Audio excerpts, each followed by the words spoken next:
Welcome students of class 5th in EVS class. Students, today we will continue chapter 15 water in our lives and its properties. Last class में हमने ये सारा read कर लिया था, sources of water, early sources of water and modern sources of water.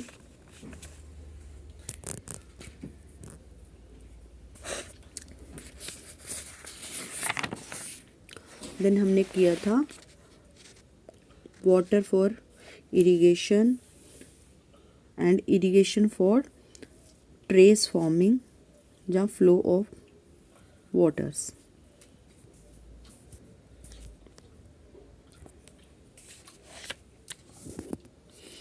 हमने ये यहाँ से करना है irrigation for terrace farming. Terrace farming क्या होती है? ऐसी वाली होती है जो छतों जैसी होती है. ये देखो आप पिक्चर में ये वाली दिखा रहे हैं, ये जैसे ये होते हैं टेरेस. देखो छत की तरह होती है. कह रहे हैं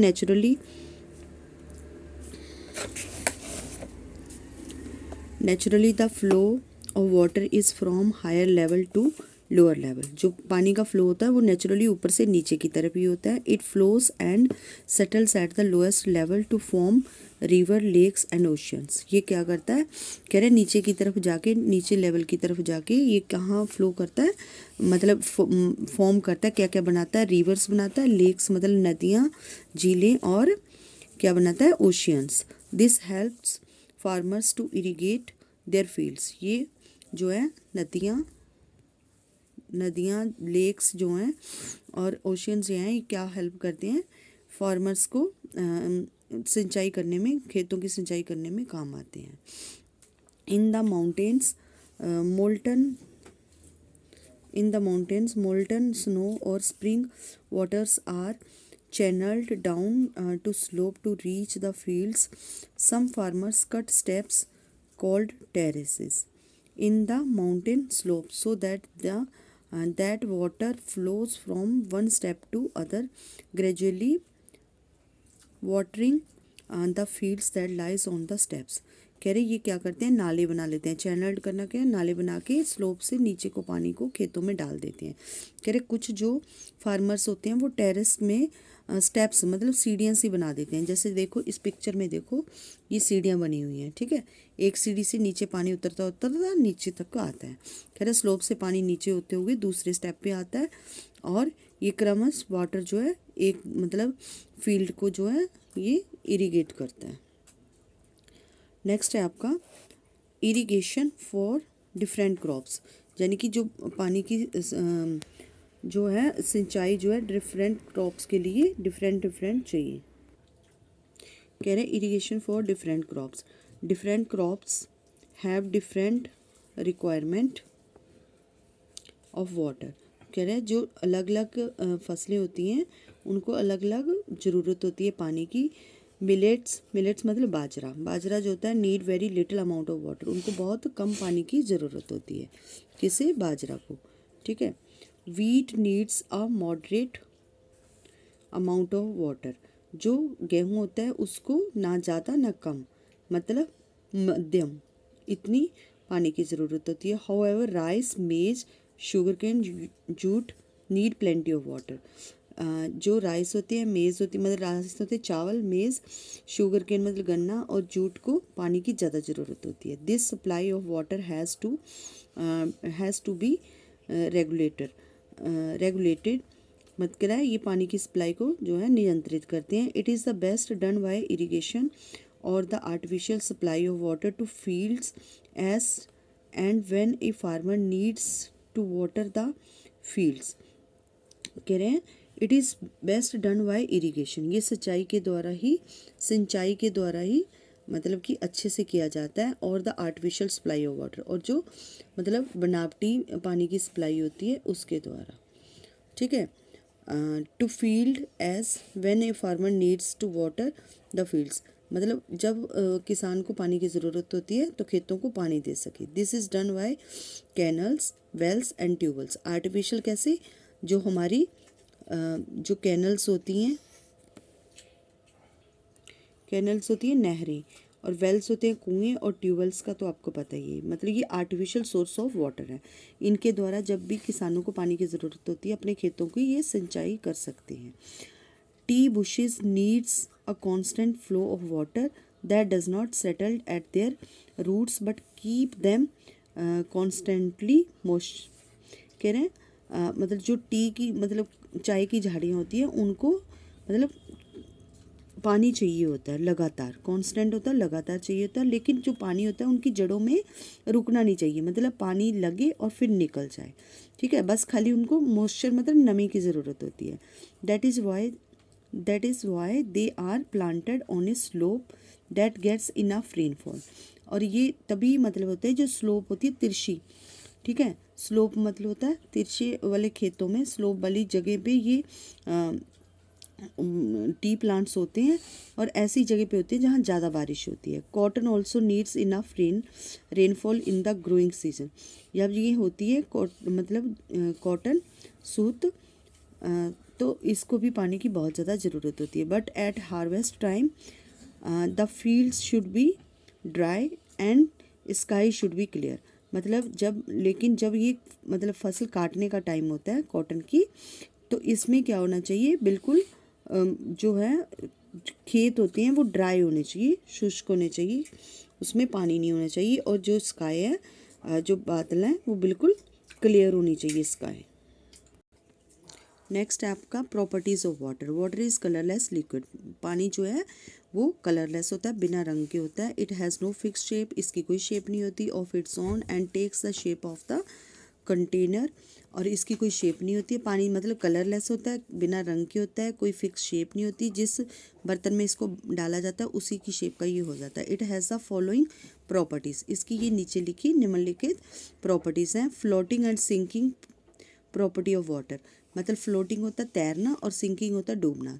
तैरने और डूबने वाली जो है पानी की प्रॉपर्टी कौन सी है। We have observe that certain object when dropped in water sink to its bottom while there are other which float on the surface although they are of the same size।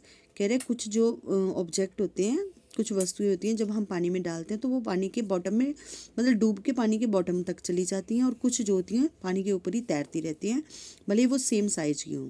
This is due to the difference of their density, ये उनकी घनत्व की difference के कारण, अंतर के कारण होता है। The density of water is 1 kg पर लीटर। जो पानी की डेंसिटी होती है, घनत्व होता है, वो 1 किलोग्राम पर लीटर होता है। It means that the volume of 1 litre of water veg 1 kg। तो इसका मतलब होता है कि जो आयतन होता है 1 लीटर पानी का, उसका वेट जो है, भार जो है 1 किलोग्राम होता है। Object which are denser than water will sink in its while, मतलब जो जिन ऑब्जेक्टों की मतलब घनत्व जो है या संघन जो है वो वाटर से ज़्यादा होते हैं वो पानी में डूब जाते हैं। Those which are less dense than water will float on its, और जिनका घनत्व पानी के घनत्व से कम होता है वो पानी के ऊपर तैरते रहते हैं। फॉर इंस्टेंस, उदाहरण के लिए, the density of cotton and paper is less than 1 kg पर लीटर। मतलब जो है कॉटन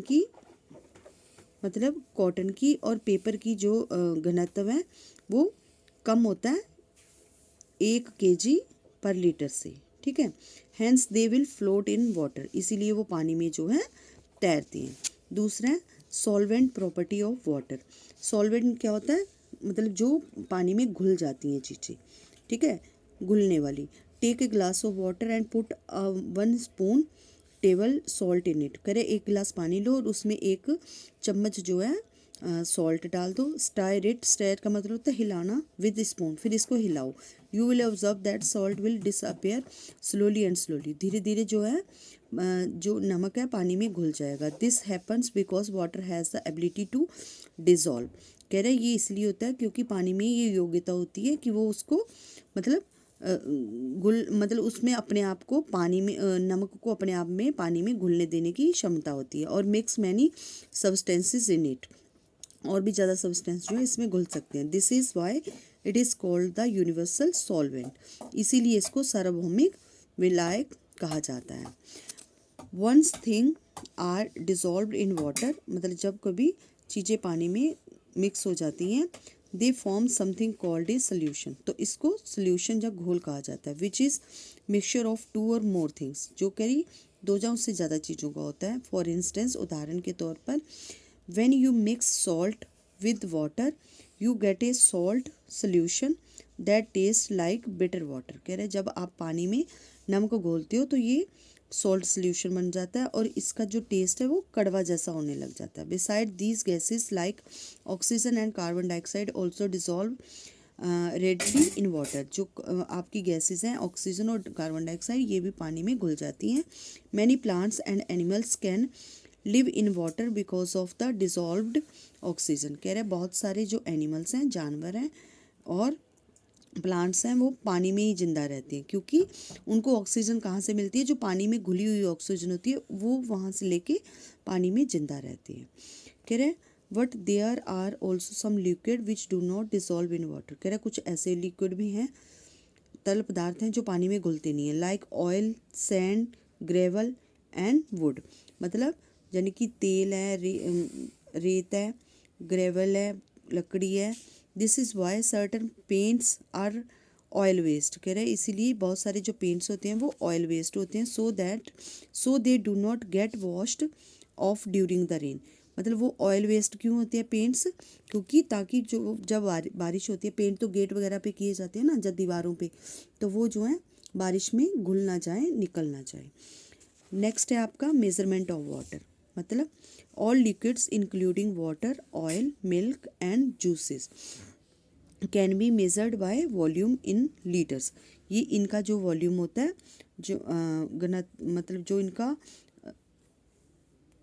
इनका आयतन होता है उसको किस में मेज़र किया जाता है, लीटर्स में। Volume of any solid, liquid और gas is measured of the amount of space they occupied, मतलब वो कैसे मेज़र किया जाता है, जितनी वो जगह घेरते हैं।